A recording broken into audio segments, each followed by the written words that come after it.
আপাকে ছাড়া বেশি একটা ভালো লাগছে না আমার, মানে উনি যেমনই হোক না কেন দেশের জন্য অনেক কিছু করছে, খারাপটা যেরকম করছে অবশ্যই ভালোটা অনেকটাই করছে।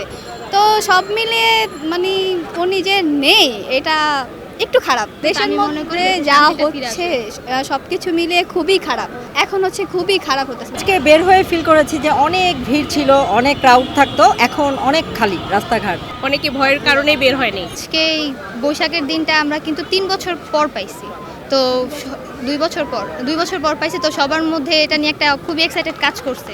সবাই এক্সাইটেড ছিল যে এত বছর পর পাইতেছি, কারণ 2 বছর তো রোজা গেল, আমরা কি এটা উদযাপন করতে পারি নাই। তো এটা নিয়ে খুবই এক্সাইটেড ছিলাম আমরা, এটা নিয়ে অনেক প্ল্যান ছিল, আর যাই হয়েছে ঝামেলা হয়েছে ফাইনালি, এটাই অনেক। আপাকে ছাড়া এখন আমি কিছু বললে এটা নিয়ে সবাই ট্রোল করে দিবে, ভাই কিছু বলতে চাই না, কিন্তু বেশি একটা ভালো লাগছে না আমার, মানে উনি যেমনই হোক না কেন দেশের জন্য অনেক কিছু করছে, খারাপটা যেরকম করছে অবশ্যই ভালোটা অনেকটাই করছে। তো সব মিলিয়ে মানে উনি যে নেই এটা একটু খারাপ। যমুনা ইলেকট্রনিক্স ঈদে ডাবল খুশি অফার সিজন 3, যে কোনো পণ্য কিনলেই পাচ্ছেন নিশ্চিত ঈদ উপহার। ছোটবেলা আমরা মেলায় যেতাম, তো সেখান থেকে নাগরদোলা ওঠা হতো, তারপর হাতের মধ্যে আলপনা করা হতো, মানে অনেক রকমের রাইড থাকতো, খেলনা কেনা হতো, এগুলো এখন আর হয় না।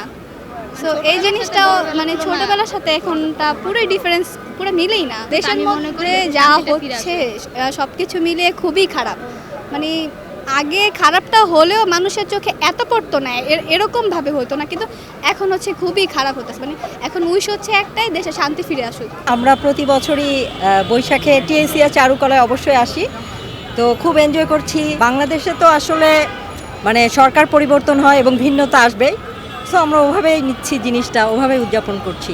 ফ্যাসিবাদের প্রকৃতি আসলে এগুলা তো আমরা দেখছি, ওইভাবে আসলে চিন্তা করছি না আসলে। আজকে বৈশাখ, আমরা বৈশাখের আনন্দে আছি, আমরা রাজনীতি বা ওগুলা থেকে দূরে থাকছি, বৈশাখ নিয়ে আনন্দ করছি। পূর্বে যেটা আমরা আজকে বের হয়ে ফিল করেছি যে অনেক ভিড় ছিল, অনেক ক্রাউড থাকতো, এখন অনেক খালি রাস্তাঘাট। মানে আমার মনে হচ্ছে লোকজন মনে হয় অনেক মানে কম বের হয়েছে। নিরাপত্তাটা অনেকে হয়তো মনে করতেছে যে একটা কোনো গন্ডগোল হতে পারে, যেহেতু 2-3 দিন ধরে একটা ঘটনা ঘটতেছে, অনেকে ভয়ের কারণে বের হয়নি। কিন্তু আমরা আসলে মানে কি বাচ্চা কাচ্চা নিয়ে একটু মজা করি বলেই আমরা প্রত্যেক বছর এই দিনটার জন্য ওয়েট করি। সেই জায়গা থেকে আমাদের পরিবারগুলো আসলে কালচারাল মাইন্ডেড, ছোটবেলা থেকেই আমরা এইভাবে বেড়ে উঠেছি। জীবনবোধ, জীবনযাপন পদ্ধতি আমরা এইভাবে আমরা বাচ্চাদের সব কিছু শেখাতে চাই, দেশীয় সংস্কৃতিও শেখাতে চাই, আবার ধর্মীয় ব্যাপার যখন আসবে আমরা ধর্মটাও শেখাতে চাই। আমরা চাই সব কিছু সার্বজনীনভাবে হোক, এই জন্যে আমরা বাচ্চাদের এটাও শেখাই।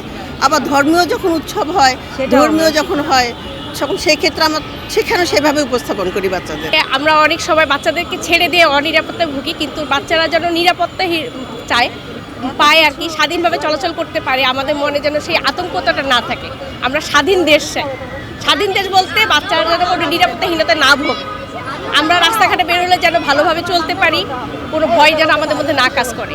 আমি চাই যাতে সব কিছু যাতে সেফ থাকুক, মানে অনেক বেশি ক্রাইমস হয় এগুলো যাতে মানে না হোক। কজ আমি যখন বাইরের দেশে যাই তখন সবাই অনেক সেফভাবে ঘুরতে পারে, অ্যান্ড ওইখানে যে স্কুলের যে স্টুডেন্টরা থাকে ওরা একা একা যায় সব জায়গায়, অন্যান্য স্টুডেন্টরা মানে সবাই অনেক সেফভাবে একা যাইতে পারে, বাট আমাদেরকে যাইতে দেয় না, কজ আমাদের কান্ট্রি এতটা সেফ না যে একা সবাই সব জায়গায় যাইতে পারবে। তো অবশ্যই এটা